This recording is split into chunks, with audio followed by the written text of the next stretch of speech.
जब अपने लोग आप पर उंगली उठाने लगे तो समझ जाइएगा कि आपकी कमजोरी उनको पता चल चुकी है। अब महायुति अलायंस में एक तो है बीजेपी, दूसरी है शिंदे सेना और तीसरी है अजित पवार की एनसीपी, जो कि मेन पार्टी है। अब अजित पवार की एनसीपी जो है, उन्होंने विरोध जाहिर किया है किसके खिलाफ? एक स्लोगन के खिलाफ, जो कि यूपी के सीएम योगी जी ने महाराष्ट्र में दिया था कि बतेंगे तो कटेंगे। उस पर ही अजित पवार जी ने कह दिया कि महाराष्ट्र में ये नहीं चलेगा, ये स्लोगन नहीं चलेगा। महाराष्ट्र में अगर महायुति को जीतना है, मतलब बीजेपी के साथ जो अलायंस है एनसीपी का और शिंदे सेना का, उनको जीतना है तो उनको सबका साथ सबका विकास, ये जो स्लोगन है उस पर ध्यान होगा और वो रास्ते पे चलना होगा। अगर बटेंगे तो कटेंगे, एक रहेंगे तो सेफ है, ये सब स्लोगन्स जो है ये यूपी में तो काम कर सकते हैं लेकिन महाराष्ट्र में काम नहीं करेंगे, ऐसा कहना है अजित पवार जी का। और अजित पवार जी ने सीधा सीधा बीजेपी के बड़े नेताओं से कह दिया कि यूपी से जो सीएम आते हैं या बाहर से जो महाराष्ट्र में सीएम आ रहे हैं महायुति अलायंस के, मतलब बीजेपी के इन शॉर्ट, उन लोग को समझा के भेजना चाहिए कि क्या भाषण देना है महाराष्ट्र में, क्योंकि महाराष्ट्र जो स्टेट है वो सबसे डिफरेंट स्टेट है और महाराष्ट्र स्टेट में ये सब पॉलिटिक्स नहीं चलती। महाराष्ट्र स्टेट में आप अगर विभाजन करोगे तो वो पॉलिटिक्स नहीं चलेगी। क्यों ऐसा कह रहे अजित पवार जी? अब मैं कह दूं पहले से ही, अजित पवार जी और देवेंद्र फडणवीस जी के बीच में खींचतान चल रही है। जैसे नवाब मलिक जी को अबू आजमी जी के खिलाफ अजित पवार जी ने उतारा, तब से ही बीजेपी उनसे नाखुश है। वहीं पे आप देखोगे तो जिशान सिद्दीकी, उनको भी बांद्रा से सीट दी हुई है जो कि उनकी पारंपरिक सीट है। अब ये आने वाला वक्त ही बताएगा कि क्या सेक्युलर वोट्स अजित पवार की एनसीपी को जाते हैं। मैं तो मानता हूं कि नहीं जाएंगे।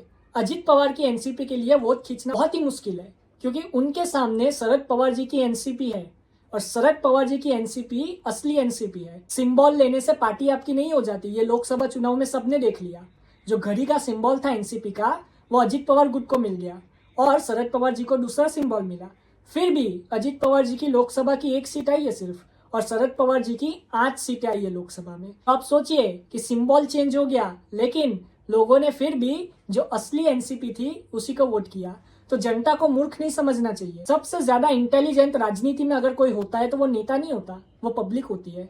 ये पब्लिक है, ये सब जानती है, इनको सब पता होता है कि कैसी पॉलिटिक्स चल रही है और पॉलिटिक्स में क्या हो रहा है।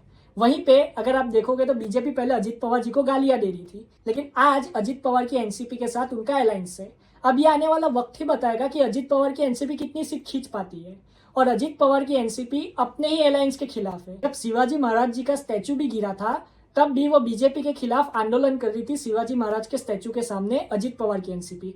तो आप सोच सकते हो कि वो सरकार में तो है, deputy chief minister Ajit Pawar ji, लेकिन वो खुद बीजेपी के विरोध में, मतलब कि वो अपने ही जो साथी है उनका विरोध कर रहे हैं। और अजित पवार जी ने मुंह पे कहा कि ये जो धरती है महाराष्ट्र की, यहाँ पे आप बटेंगे तो कटेंगे, ये सब पॉलिटिक्स करोगे तो वोट नहीं मिलने वाले और आप ऐसे नहीं जीतोगे।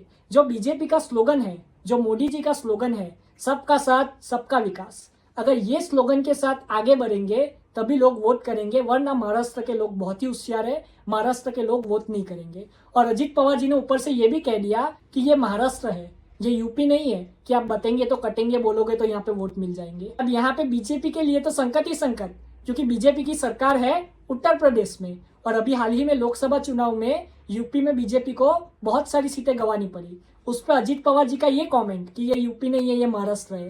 पहले से ही महाराष्ट्र में जो पॉलिटिक्स है उसमें दूसरे स्टेट्स जो है, जैसे कि यूपी बिहार हो गया, उनके लोगों को हमेशा टारगेट किया जाता है कि ये लोग वहां से यहाँ पे क्यों आ रहे हैं महाराष्ट्र में काम करने। जब भी चुनाव आते हैं तो ऐसे बयान चालू हो जाते हैं।